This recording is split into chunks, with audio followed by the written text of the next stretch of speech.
Bantul Istihad Gerakan Tasdim. Assalamualaikum warahmatullahi wabarakatuh. Alhamdulillahirabbil alamin. Wassalatu wassalamu ala asyrafil anbiya'i wal mursalin wa ala alihi wa ashabihi ajmain. Saudara-saudara yang dirahmati Allah, imawan dan imawati yang saya banggakan.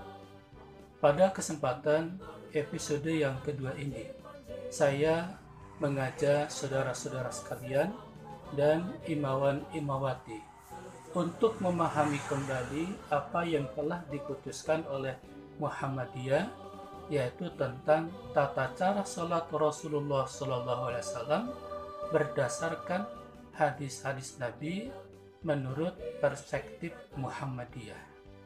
Saudara-saudara yang saya hormati dan imawan-imawati yang saya banggakan, di dalam buku tuntunan ibadah praktis yang telah saya buat, yang telah dicetak di Suara Muhammadiyah, bukunya ini yaitu tuntunan ibadah praktis. Di dalam buku itu saya tulis ada 20 poin yang berkaitan dengan tata cara sholat Rasulullah SAW. Dari 20 poin itu, ada beberapa poin yang perlu saya sampaikan, jelaskan secara mendalam, agar semua saudara-saudara sekalian, imawan dan muhammadiyah memahami kenapa Muhammadiyah memutuskan seperti itu. Yang pertama, ketika akan melakukan ibadah sholat, apa yang harus dilakukan oleh seorang akan melakukan ibadah sholat? Di dalam buku itu saya tulis, poin yang pertama adalah berdiri tegak bagi yang mampu, menghadap ke kiblat dan berniat ikhlas karena Allah.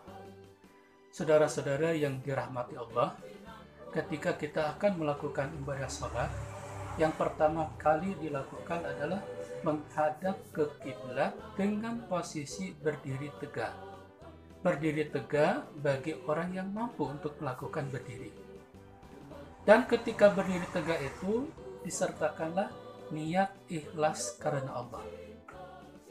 Ketika saudara-saudara sekalian dalam posisi berdiri tegak, hendaklah pandangan mata kita diarahkan ke tempat sujud dan merenggangkan kaki kanan dan kaki kiri. Artinya posisi kaki kanan dan kiri itu tidak terlalu renggang, tidak terlalu rapat. Tapi ini diserahkan kepada orang yang akan melakukan sholat, bagaimana kenyamanannya. Bahkan pada tahun 2015, ketika Munas Tarjih yang ke-29 di Yogyakarta, itu disepakati bahwa posisi kaki kanan dan kiri direnggangkan selebar bahu orang yang melakukan sholat. Meskipun tidak ada dasar hadis yang bisa dijadikan rujukan, tapi ini dikembalikan kepada kenyamanan orang yang akan melakukan sholat atau orang yang melakukan sholat. Poin yang berikutnya, mulailah kita masuk kepada tata cara sholat. Bagaimana tata cara sholat? Poin kedua saya tulis dalam buku itu adalah melakukan takbiratul ihram. Saudara-saudara yang berbahagia rahimakumullah, imawan dan imamati yang saya banggakan. Di dalam praktek di masyarakat, ketika orang melakukan ibadah sholat itu, dalam melakukan takbiratul ihram ada berbagai macam cara. Pertama, ada yang melakukan takbiratul ihram dengan cara melakukan gerakan dulu baru membaca takbir. Seperti yang saya contohkan, gerakan dulu Allahu Akbar. Atau yang kedua, ada yang melakukan takbir dulu baru gerakan Allahu Akbar, baru melakukan gerakan takbiratul ihram. Atau yang ketiga, dan ini yang dipahami oleh Muhammadiyah, antara gerakan takbir dengan bacaan takbir bersamaan, yaitu Allahu Akbar. Ini saya sampaikan secara garis besar hadis-hadis yang berkaitan dengan takbiratul ihram itu ada yang melakukan takbir dulu, kemudian bacaan, melakukan gerakan takbir. Yang kedua adalah melakukan gerakan dulu baru bacaan takbir. Atau yang ketiga, takbir dan gerakan bersama-sama. Saudara-saudara yang dirahmati Allah, imawan dan imwati yang saya banggakan. Di dalam beberapa hadis dijelaskan seperti hadis Ibnu Umar yang diriwayatkan oleh Imam Al-Bukhari. Dalam hadis itu Ibnu Umar mengatakan, Ra'aitun Nabiyya sallallahu alaihi wasallam iftatahat takbira fi sholati farafa'a yadayhi hina yukabbiru hatta yaj'alahuma hadwa mankibaihi.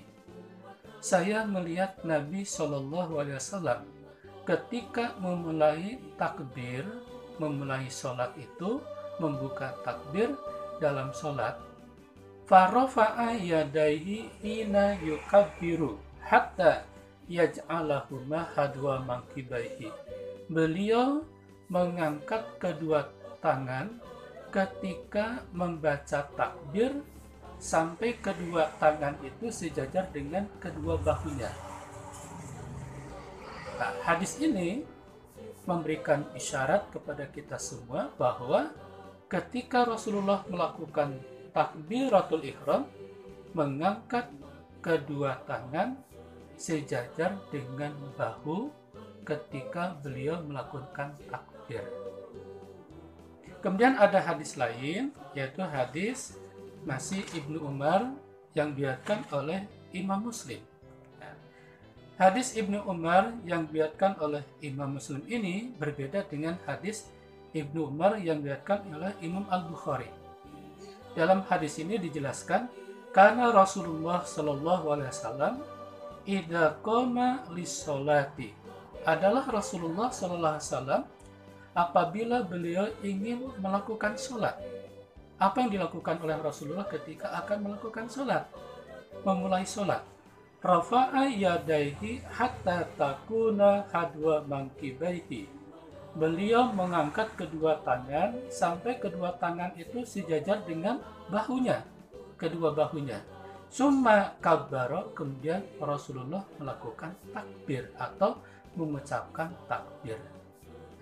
Hadis yang kedua, hadis Ibnu Umar yang diriwayatkan oleh Imam Muslim menunjukkan bahwa Rasulullah SAW ketika melakukan takbiratul ihram sebagai pembuka dari sholat itu mengangkat kedua tangan terlebih dahulu, kedua tangan itu sejajar dengan kedua bahu, baru mengucapkan Allahu Akbar.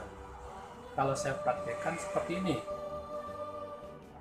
Allahu Akbar. Jadi mengangkat dulu, baru mengucapkan takbir Allahu Akbar. Kemudian ada hadis lain, hadis dari Malik bin Al-Khuwairis. Hadis ini diriwayatkan oleh Imam Muslim. Malik bin Al-Khuwairis menjelaskan, anna Rasulullah sallallahu alaihi wasallam kana idza kabbara rafa'a yadayhi hatta yuhadiya bihima udunaihi. Adalah Rasulullah sallallahu alaihi wasallam apabila beliau bertakbir mengucapkan Allahu Akbar, rafa'a yadaihi, beliau mengangkat kedua tangannya, hatta yuhadiya bihima udunaihi, sampai kedua tangannya itu sejajar dengan telinganya, kedua telinganya sejajar dengan kedua telinganya. Jadi hadis ini menjelaskan bahwa ketika Rasulullah melakukan takbiratul ihram, yaitu bertakbir sambil mengangkat kedua tangannya sejajar dengan kedua telinganya. Jadi tangannya sejajar dengan kedua bahu dan sejajar dengan kedua telinga. Sekarang yang sejajar dengan kedua telinga itu dari tangan ini bagian mana? Kemudian di dalam hadis lain, yaitu hadis Wa'il bin Hujur. Dalam hadis Wa'il bin Hujur ini diceritakan annahu absaran nabiyya sallallahu alaihi wasallam hina qama ila shalah. saya melihat Nabi SAW ketika akan melakukan sholat. Apa yang dilihat oleh Wa'il bin Hujr ketika akan melakukan sholat? Rafa'a yadaihi hatta kanata bi khiyari mankibaihi wa hada bi ibhamaihi udunaihi summa kabbara. Rasulullah mengangkat kedua tangannya sampai kedua tangan ini sejajar dengan kedua bahu dan kedua ibu jarinya sejajar dengan kedua telinganya. Jadi ibu jarinya sejajar dengan kedua telinganya. Setelah mengangkat kedua tangan seperti ini, sejajar dengan kedua telinga, summa kabbara, kemudian Rasulullah membaca takbir. Jadi mengangkat dulu, baru baca takbir. Saya praktekkan. Allahu Akbar. Saudara-saudara yang dirahmati Allah, imawan dan imawati yang saya banggakan. Masih ada hadis-hadis lain. Yang terakhir saya ungkapkan di sini adalah hadis yang berkaitan dengan takbir, yaitu hadis dari Abu Hurairah yang diriwayatkan oleh Imam At-Tirmidzi. Di dalam hadis ini Abu Hurairah menceritakan, karena Rasulullah Shallallahu Alaihi Wasallam idza kabbara lis-sholati nasyara asabi'ahu. Adalah Rasulullah SAW ketika beliau bertakbir membuka jari-jari tangannya. Artinya nasara itu jari-jari tangannya direnggangkan, tidak dikepalkan seperti ini. Jadi kalau kita lihat hadis-hadis tentang sholat Rasulullah, di seluruh gerakan sholat, ketika melakukan sholat, seorang muslim itu melakukan sholat, maka posisi tangan itu semuanya renggang. Yang nanti dalam poin lain, hanya satu posisi tangan itu dikepal seperti ini, yaitu ketika melakukan sujud. Saudara-saudara yang dirahmati Allah, imawan dan imawati yang saya banggakan. Dari hadis-hadis ini, Rasulullah SAW menjelaskan dengan berbagai macam cara. Bagaimana cara takbiratul ihram? Muhammadiyah dalam memahami hadis tentang takbiratul ihram itu tidak memahami secara parsial. Artinya, Muhammadiyah tidak memahami satu hadis diamalkan, sedangkan hadis lain tidak diamalkan. Tapi Muhammadiyah memahami hadis-hadis tentang sholat ini, umpamanya yang berkaitan dengan takbiratul ihram. Semua hadis-hadis yang berkaitan dengan takbiratul ihram itu dikumpulkan, yang disebut dengan pemahaman secara komprehensif atau dengan metode pendekatan istiqra ma'nawi, mengumpulkan semua hadis yang berkaitan dengan satu masalah, dalam hal ini takbiratul ihram, kemudian disimpulkan dalam satu kesimpulan. Oleh karena itu, Muhammadiyah di dalam putusan tentang cara sholat Rasulullah berkaitan dengan takbiratul ihram itu adalah bahwa Rasulullah itu bertakbir dalam sholat dilakukan bersamaan dengan mengangkat kedua tangan sampai dengan ibu jari sejajar kedua daun telinga, serta jari-jari tangan dibuka dalam arti tidak dikepalkan. Kalau saya praktekkan, kesimpulan Muhammadiyah terhadap hadis-hadis yang berkaitan dengan takbiratul ihram adalah mengangkat kedua belah tangan sejajar dengan bahu, ibu jari sejajar dengan daun telinga, dan ketika mengangkat tangan ini membaca Allahu Akbar bersamaan. Jadi bagaimana cara takbiratul ihram? Rasulullah SAW ketika melakukan sholat, mengawali sholat, menurut pemahaman Muhammadiyah, mengangkat kedua belah tangan bersamaan dengan membaca takbir, kedua tangan ini sejajar dengan bahu, ibu jari sejajar dengan telinga bagian bawah, dan dilakukan secara bersamaan antara mengangkat tangan dengan takbiratul ihram. Meskipun Muhammadiyah tidak menafikan, tidak membantah adanya orang yang melakukan dalam takbiratul ihram itu yaitu dengan cara mengangkat dulu, baru membaca takbiratul atau baca Allahu Akbar. Saudara-saudara yang dirahmati Allah, imawan dan imawati yang dibanggakan. Selanjutnya yang perlu saya sampaikan kepada saudara-saudara sekalian, setelah kita melakukan takbiratul ihram, maka pada poin berikutnya adalah melakukan sedekap. Bagaimana cara sedekap menurut Muhammadiyah?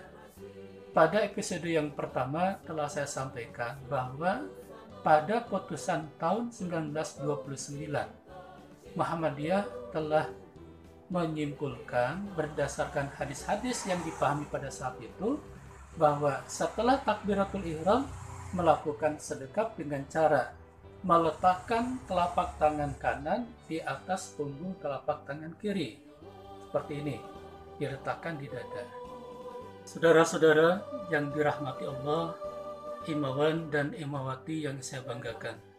Sebelum masuk pada langkah berikutnya, perlu saya sampaikan bahwa Majelis Tarjih dan Tajdid Pimpinan Pusat Muhammadiyah setelah melakukan pengkajian terhadap hadis-hadis tentang mengangkat kedua tangan seperti di dalam takbiratul ihram ketika melakukan sholat, dilakukan pada 3 tempat lainnya. Pertama adalah ketika akan melakukan ruku. Yang kedua, ketika mengangkat kepala dari ruku yang disebut dengan i'tidal, dan yang ketiga ketika berdiri dari tasyahud awal. Sehingga dengan demikian cara mengangkat kedua belah tangan seperti yang dilakukan dalam takbiratul ihram dapat disimpulkan ada pada 4 tempat. Pertama, ketika mengawali sholat, yaitu ketika takbiratul ihram.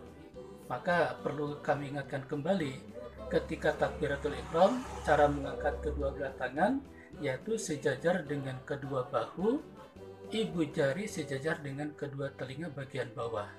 Maka saya praktekkan kembali, Allahu Akbar. Cara mengangkat tangan seperti ini dilakukan pula ketika kita akan melakukan ruku. Setelah kita membaca bacaan surat ayat-ayat Al-Quran setelah Al-Fatihah, maka kita melakukan ruku. Sebelum ruku, lakukanlah mengangkat tangan seperti dalam takbiratul ihram. Allahu Akbar, baru ruku. Yang kedua, ketika berdiri dari ruku, yaitu akan melakukan i'tidal. Makanya ketika seseorang melakukan ruku, kemudian berdiri, maka ketika berdiri mengangkat kedua belah tangan. Tapi bacaannya bukan Allahu Akbar, diganti dengan Sami Allahu liman hamidah. Dan yang keempat adalah ketika seseorang ketika melakukan sholat berdiri dari tasyahud awal. Ketika selesai melakukan tasyahud awal, kemudian berdiri untuk rakaat berikutnya, maka dengan cara melakukan mengangkat kedua belah tangan seperti dalam takbiratul ihram. Saudara-saudara yang dirahmati Allah, imawan dan imawati yang saya banggakan. Langkah berikutnya setelah melakukan takbiratul ihram adalah melakukan sedekap. Bagaimana sedekap ketika melakukan sholat? Atau bagaimana sedekap ketika dalam melakukan sholat? Cara sedekap dalam sholat seperti yang diputuskan oleh Muhammadiyah pada tahun 29 perlu kami sampaikan kembali. Di sana diputuskan cara sedekapnya adalah meletakkan telapak tangan kanan di atas punggung telapak tangan kiri di dada. Seperti ini, ya, letakkan di dada. Kemudian pada tahun 76, ketika itu Muktamar Tarjih ke-20 di Garut, Jawa Barat, ada putusan yang bersifat korektif terhadap putusan cara sedekap pada tahun 29. Apa putusan korektifnya? Putusan korektifnya adalah meletakkan tangan kanan di atas punggung telapak tangan kiri beserta pergelangan dan hasta. Maka posisinya seperti ini. Oleh karena itu, saudara-saudara sekalian, kalau ada di warga Muhammadiyah yang melakukan sholat setelah takbiratul ihram, dia meletakkan tangan dalam sedekap itu seperti ini, maka dia baru membaca putusan tahun 1929. Tetapi kalau dia melakukan sedekap dengan cara seperti ini, berarti dia sudah lengkap membaca putusan tahun 76 tentang koreksi cara sedekap di dalam sholat. Saudara-saudara yang saya hormati, imawan dan imawati yang saya banggakan. Langkah selanjutnya setelah melakukan sedekap, apa yang dilakukan? Setelah melakukan sedekap atau setelah sedekap, maka langkah berikutnya adalah membaca doa iftitah. Perlu kami ulang kembali. Pada tahun 1929 sampai sebelum tahun 2015, putusan Muhammadiyah melalui Majelis Tarjih yang berkaitan dengan doa iftitah itu, Majelis Tarjih memberikan dua alternatif. Pertama adalah membaca Allahumma ba'id baini wa baina khotoyaya dan seterusnya. Kemudian alternatif yang kedua adalah wajjahtu wajhiya lilladzi fataras samawati wal ard dan seterusnya.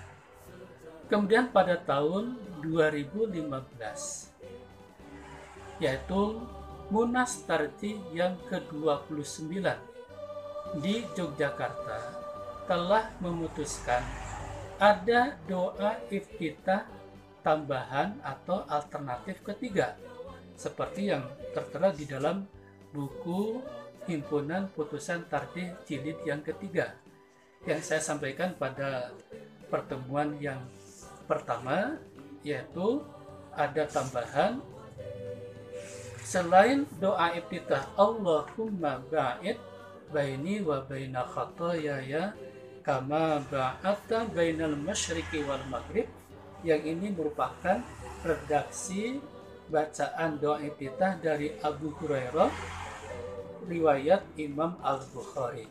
Sedangkan bacaan wajjahtu wajhiya lilladzi fataras samawati wal ard dan seterusnya merupakan redaksi hadis dari Ali bin Abi Thalib menurut riwayat Abu Dawud.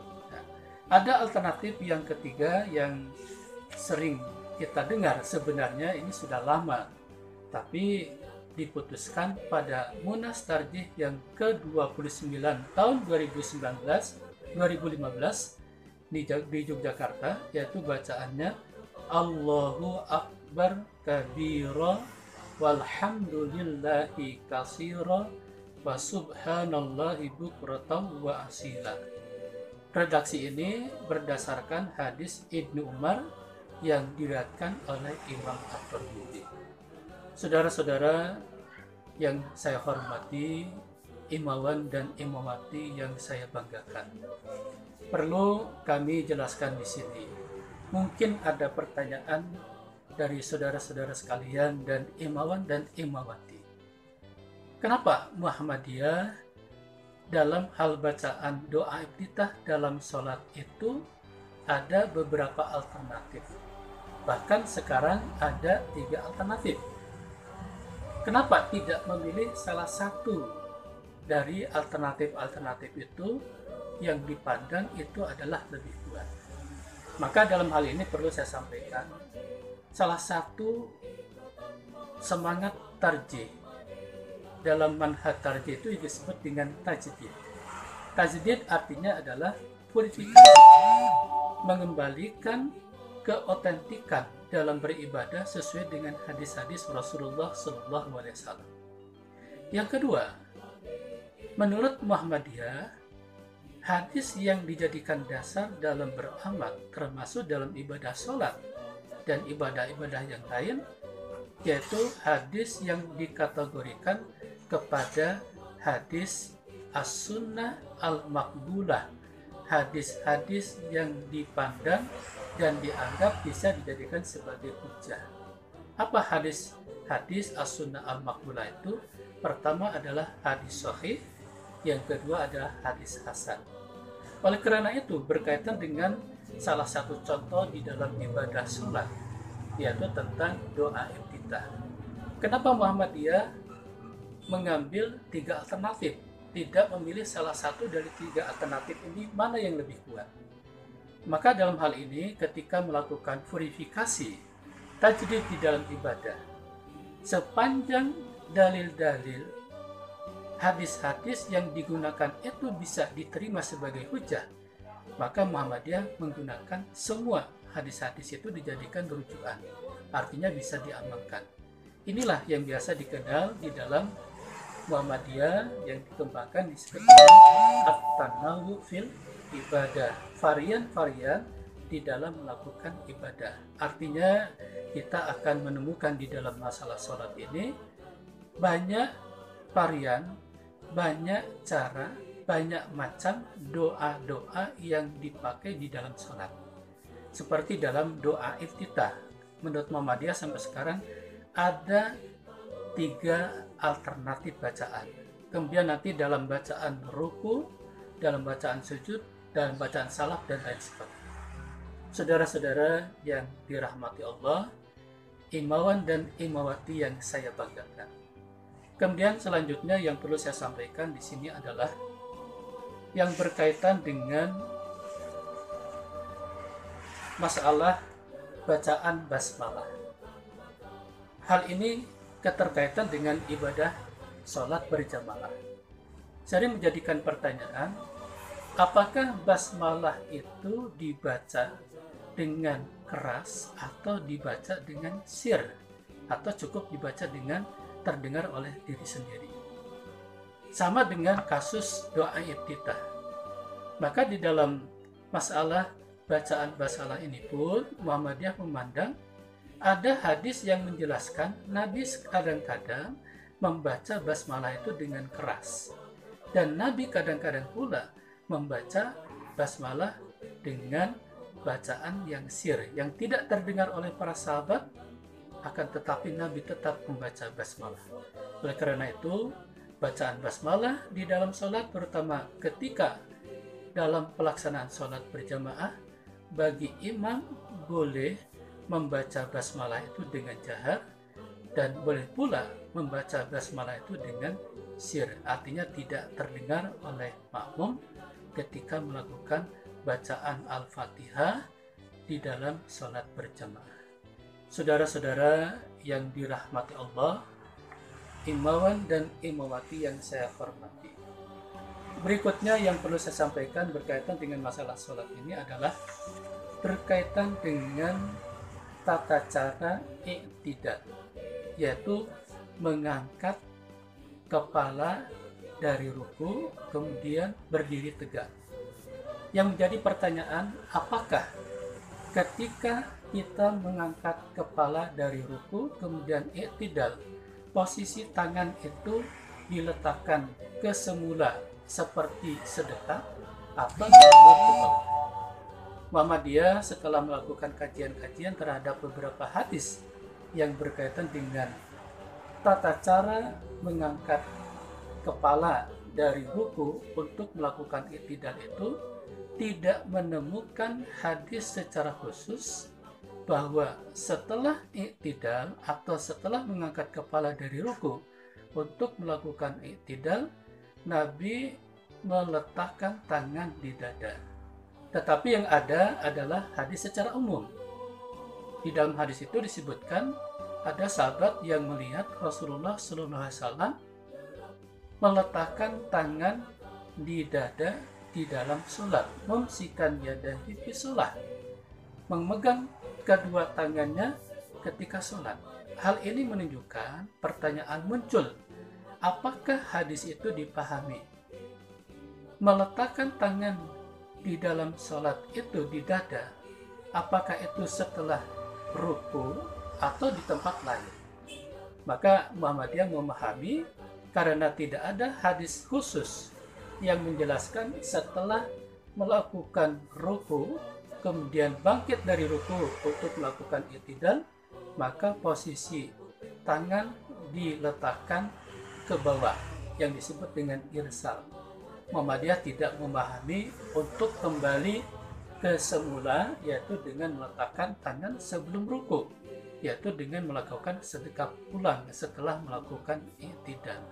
Walaupun Muhammadiyah menghargai tetap kepada pendapat yang memahami adanya keumuman hadis itu. Oleh karena itu, Muhammadiyah kembali, kapan meletakkan tangan sedekap seperti sedekap dalam setelah takbiratul ihram, Muhammadiyah memahami bahwa meletakkan tangan itu ada dua. Pertama, setelah takbiratul ihram. Yang kedua, meletakkan tangan di dada itu setelah bangkit dari ruku. Mudah-mudahan apa yang saya sampaikan ini, karena masih banyak poin-poin di dalam masalah sholat ini, karena waktu yang sangat terbatas, untuk sementara saya cukupkan sekian. Terima kasih. Assalamualaikum warahmatullahi wabarakatuh. Himawan dan himawati